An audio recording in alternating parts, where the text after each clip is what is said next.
தயிர் வடை செய்யறதுக்காக நான் ஏற்கனவே மெது வடை செஞ்சு வச்சுட்டேன். இன்றைக்கி நான் வந்துட்டு 7 வடை செஞ்சு வச்சுருக்கேன். இதுக்கு தேவையான அளவு தான் நான் தயிர் மற்ற ஜாமான்லாம் எடுத்திருக்கேன். நீங்கள் அதிகமாக செஞ்சீங்கன்னா இதை வந்துட்டு நீங்கள் அதுக்கு தகுந்த மாதிரி அதிகப்படுத்திக்கிங்க. 1 பாக்கெட் அளவு தயிர் எடுத்திருக்கேன். அதே மாதிரி ரொம்ப கெட்டியாக இல்லாமல் இந்த மாதிரி மிக்ஸ் பண்ணி வச்சுக்கோங்க. இந்த கன்சிஸ்டன்சி பார்த்துட்டிங்கல்ல, ரொம்ப திக்காக இருக்கக்கூடாது. இந்த திட்டத்தில் இருந்தால் சரியாக இருக்கும். அதுக்கப்புறம் நமக்கு தாளிக்க தேவையான பொருட்கள் இதை தவிர இஞ்சி, பச்சை மிளகாய், கருவேப்பிலை, பெருங்காயத்தூள் இது 4 தேவைப்படும். நான் வந்து தயிரில் ஏற்கனவே உப்பு போட்டு கலந்து வச்சுட்டேன். உப்பு வந்து உங்களோட டேஸ்ட்டுக்கு தகுந்த மாதிரி போட்டுக்குங்க. முதல்ல நம்ம இந்த ஜாமான் எல்லாம் தாளித்து தயிரில் போட்டு கலந்துக்கலாம்.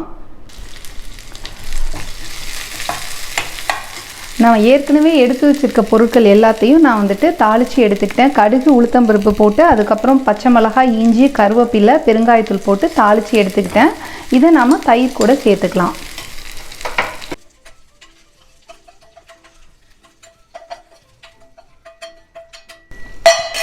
தாளித்ததை தயிரில் சேர்த்துக்கணும். இந்த தயிரை வந்துட்டு இந்த பாத்திரத்தில் சேர்த்துடக்கூடாது. அப்படி சேர்த்தோன்னா ஒரு மாதிரி திரிஞ்ச மாதிரி ஆகிடும். ஸோ தாளித்து அதை தயிரில் போட்டு கலக்கிக்கிங்க.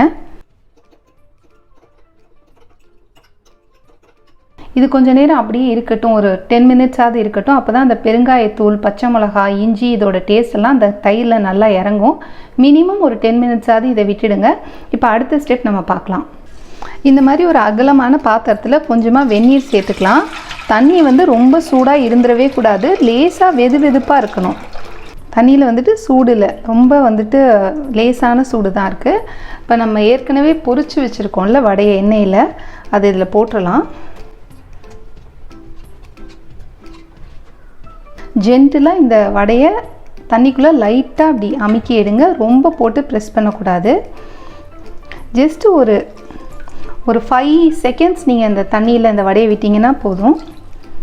அதுக்கப்புறம் எடுத்துட்டு லேசாக அந்த மாதிரி தண்ணியை ஸ்குவீஸ் பண்ணுங்கள். ரொம்ப போட்டு அழுத்தி புழியக்கூடாது. ஜென்டிலாக அப்படி லைட்டாக ஸ்குவீஸ் பண்ணால் போதும். இந்த மாதிரி அவ்வளோ போதும்.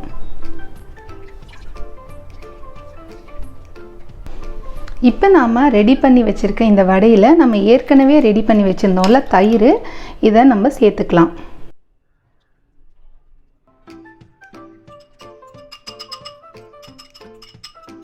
இன்னுமே நீங்கள் சின்ன தட்டாக நெருக்கமான தட்டாக எடுத்துக்கிட்டிங்கன்னா இந்த தயிர் எல்லாம் அப்படியே வந்துட்டு அப்படியே க்ளோஸாக நல்லா நிற்கும்.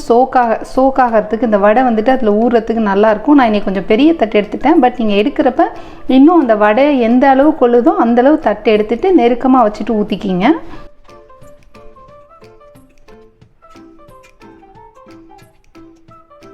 நான் இப்போது கொஞ்சம் அகலமான தட்டு யூஸ் பண்ணுவேன். அதுக்கு ரீசன் என்னென்னா, நம்ம எடுக்கிறப்ப நம்ம சர்வ் பண்ணுறதுக்கு எடுக்கிறப்ப கொஞ்சம் வசதியாக இருக்கும். அதனால தான் நான் கொஞ்சம் அகலமான தட்டு எடுத்துக்குவேன். ரொம்ப நெருங்கி இருந்ததுன்னா நம்ம எடுக்கிறப்பவே என்ன ஆகிடும்னா அந்த வடை ஊறி இருக்கப்போ உடஞ்சிரும். ஸோ கொஞ்சம் அகலமான தட்டு எடுத்து சர்வ் பண்ண வசதியாக இருக்குன்றதுக்காக நான் இந்த மாதிரி தட்டு எடுத்துக்குவேன். இதை நாம் இப்போ ஒரு அழகான பிளேட்டில் எடுத்து சர்வ் பண்ணலாம்.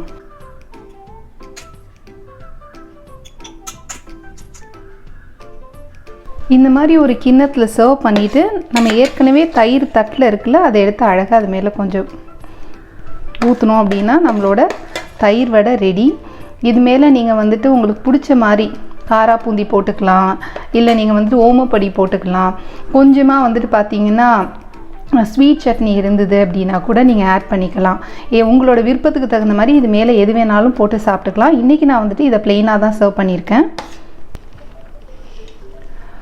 ரொம்பவே ஃபில்லிங்கான டேஸ்டியான ஒரு ஸ்நாக் ரெடி ஆயிடுச்சு. இது ஈவினிங் டைமில் சாப்பிட்டோன்னா அதுவும் வெயில் நாளையில் ரொம்ப சூப்பராக இருக்கும். தயிர் வந்துட்டு ஃப்ரிட்ஜிலேருந்து எடுத்து உடனே யூஸ் பண்ணுங்கள். அப்போ சில்லுன்னு சாப்பிட்றப்ப ரொம்ப நல்லாயிருக்கும்.